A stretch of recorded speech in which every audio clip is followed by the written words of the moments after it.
বিদ্যুৎ চুরি করছি, আমরা বিদ্যুৎ চুরি করছি। আমরা পরিষ্কার করে বলতে চাই, আমরা বিদ্যুৎ চুরি করি না।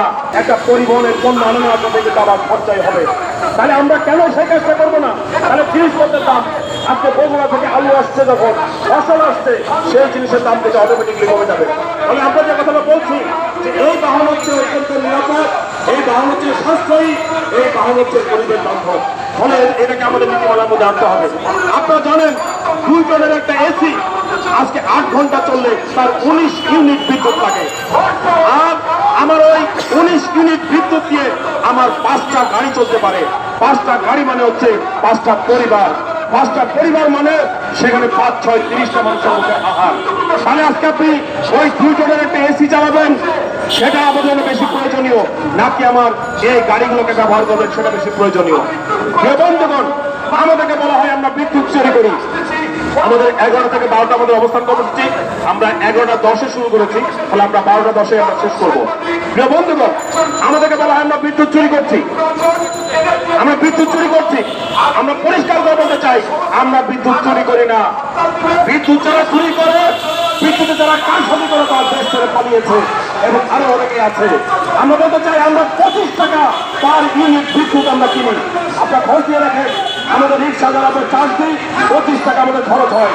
কারণ আমরা 25 টাকা পাশাপাশি যারা আমরা বিদ্যুৎ ব্যবহার করি, আমরা 60 টাকা, 6.5 টাকা, 8 টাকা আমরা বিল দিই। আর আমাদের এই ব্যাটারি রিক্সা ইজি বাইকরা তারা 25 টাকা খরচ করে বিদ্যুতের ব্যবহার করে। ফলে বন্ধুগণ, আজকে এই সমস্ত কথাবার্তা আপনারা বলবেন না। আমরা বলতে চাই, বন্ধুগণ, আমরা নীতিমালার জন্য আন্দোলন করছি। আমরা গত 7 জুলাই আমাদেরকে চিঠি দেওয়া হয়েছে বিআরটিএর পক্ষ থেকে, সড়ক পরিবহন মন্ত্রণালয় থেকে আমাদেরকে চিঠি দেওয়া বলা হয়েছে খুব শীঘ্রই এটা বাস্তবায়ন হতে যাবে। আমরা গত 24শে অক্টোবর আমরা সড়ক পরিবহন মন্ত্রণালয়ে স্মারকলিপি দিলাম। আমাদেরকে তখন বলা হলো যে খুব ইমিডিয়েট এটা হয়ে যাবে, 1-2টা মিটিং এর পরে আমাদের এই নীতিমালা চূড়ান্ত হয়ে যাবে। প্রিয় বন্ধুগণ, আজকে জানুয়ারি মাসের 30 তারিখ আমরা এখনো কিন্তু দেখি নাই। আমরা কিন্তু কর্মসূচি ঘোষণা করেছিলাম, আমরা বলেছিলাম আমরা এখনো কিন্তু আন্দোলনের দিকে আমরা যাই নাই, আমরা কোনো আন্দোলনের কর্মসূচি ঘোষণা করে নাই। আমরা একটা ধারাবাহিক কর্মসূচির মধ্যে আছি। আমরা এখনো সেরকম আন্দোলনের দিকে আমরা বলেছি।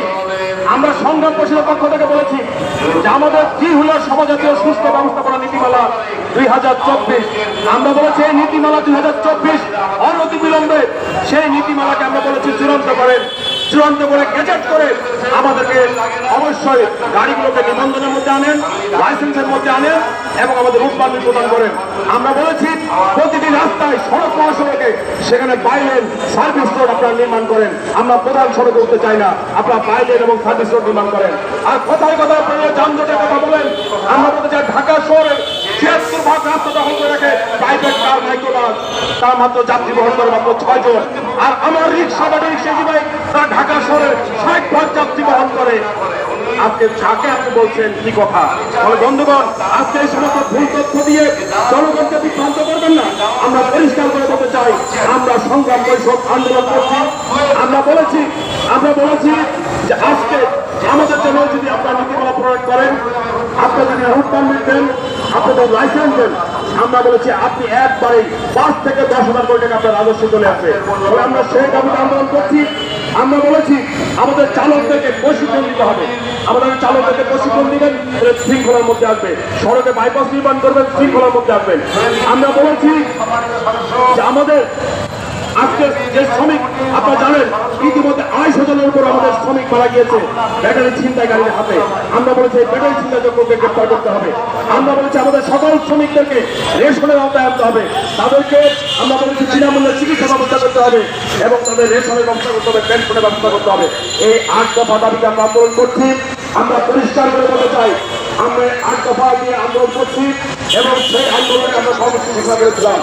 আগামী মে মাস পর্যন্ত আমরা আমাদের কর্মসূচি আমরা ঘোষণা করেছিলাম। আমি সেই কর্মসূচি আমরা পরিষ্কার করে বলতে চাই। আজকে আমরা সড়ক পরিবহন মন্ত্রণালয়ের সামনে আমরা এসছি এই কথাটি বলার জন্য যে আপনারা অনতি বিলম্বে আমাদের এই নীতিমালাটি চূড়ান্ত করে আমরা কোনো হয়রানির সাথে করতে চাই না। আজকে চট্টগ্রামে 3,500 টাকা আপনি একটা রেকারিং বিল নিচ্ছেন এবং গাড়িকে 15 থেকে 20 দিন আপনি দাম বিক্রি করে রাখছেন, আপনি সেই গাড়ি পড়ে যায়। আপনি ঢাকা শহর আমরা দেখলাম আপনারা অক্ষরে দিলেন। আজকে আমরা পরিষ্কার করে বলতে চাই, আপনি যার মুখে আহার তুলে দিতে পারেন না তার কর্মসংস্থান থেকে বিচ্যুত করার কোনো অধিকার আপনার সরকার প্রশাসনের পুলিশের কারো নাই। আপনি যে আমার কর্মসংস্থান দিতে না পারেন, আমার মুখে আহার আপনি তুলে দিতে পারেন না। আমরা পরিষ্কার করে বলতে চাই যে আমরা আমাদের যেখানে একটা হয়রানি হচ্ছে, চাঁদাবাজি হচ্ছে, আমরা সেগুলো বন্ধ দেখতে চাই। সিটি কর্পোরেশন নামে হোক, যে নামে হোক, সমস্ত কাজ ব্যবসা, চাঁদাবাজি ব্যবসা বন্ধ করতে হবে। রেকারিং, অবৈধ রেকারিং বন্ধ করতে হবে। আমরা রিক্সা চালকদেরকে বলবো, আপনারা প্রধান সড়কে উঠবেন না, আপনারা প্রধান সড়কে উঠবেন না, সেই দাবি আপনাদের প্রতি আছে। প্রিয় বন্ধুগণ, আমি আমাদের যে আগামী যে কর্মসূচি, আমাদের এই দাবিতে দ্রুত নীতিমালা চূড়ান্ত করে আমরা সেটা দেখতে চাই বাস্তবায়ন। সেই দাবিতে আমাদের কর্মসূচি হচ্ছে, আজকে আমরা এই জাতীয় প্রেস ক্লাবের সামনে বসেছি। আমরা সড়ক পরিবহন মন্ত্রণালয়ের সামনে আমাদের কর্মসূচি ছিল অবস্থান, সচিবালয়ের পাশে, ফলে আমরা এখানে বসেছি। আমাদের সারা দেশের প্রতিটি জেলায়, আমাদের জেলায় জেলায় বিআরটিএ কার্যালয়ের সামনে আমাদের কর্মসূচি চলছে। আমরা ইতিমধ্যে শুনেছি আমাদের বেশিরভাগ জেলাতে আমাদের এই কর্মসূচি পালিত হচ্ছে। প্রিয় বন্ধুগণ, এবং সেখানে শত শত হাজার হাজার আমাদের শ্রমজীবীরা তারা অংশগ্রহণ করেছে। আগামী আজকে এই কর্মসূচি শেষে আগামী 27 ফেব্রুয়ারি আমরা আজকে শুধু চালক এসেছি।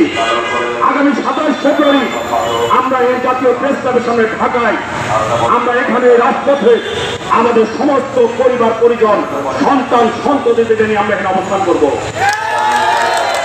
আমরা আমাদের পরিবারের মুখে হাত তুলে দিই। আমরা সবাইকে নিয়ে আগামী 27 ফেব্রুয়ারি আমরা এখানে অবস্থান কর্মসূচি নিব। আমরা আশা করব এর মধ্যে সরকার বাস্তবায়ন করবেন। আগামী মার্চ এবং এপ্রিল মাসে সারা দেশে সংগ্রাম পরিষদ প্রতিটি জেলায় জেলায়, বিভাগে বিভাগে আমাদের সফল কর্মসূচি থাকবে, প্রতিনিধি সভা থাকবে। এবং এর মধ্যে যদি সরকার নীতিমালা চূড়ান্ত না করে, আগামী মে মাসে ঢাকায় সারা দেশ থেকে আমাদের শ্রমজীবীরা, রিক্সা চালক, ব্যাটারি শিল্পীরা আসবেন। ঢাকায় আমরা মহাসমাবেশ করবো আগামী মে মাসে। প্রিয় বন্ধুগণ, হাজার হাজার শ্রমিক দেশ থেকে আসবে।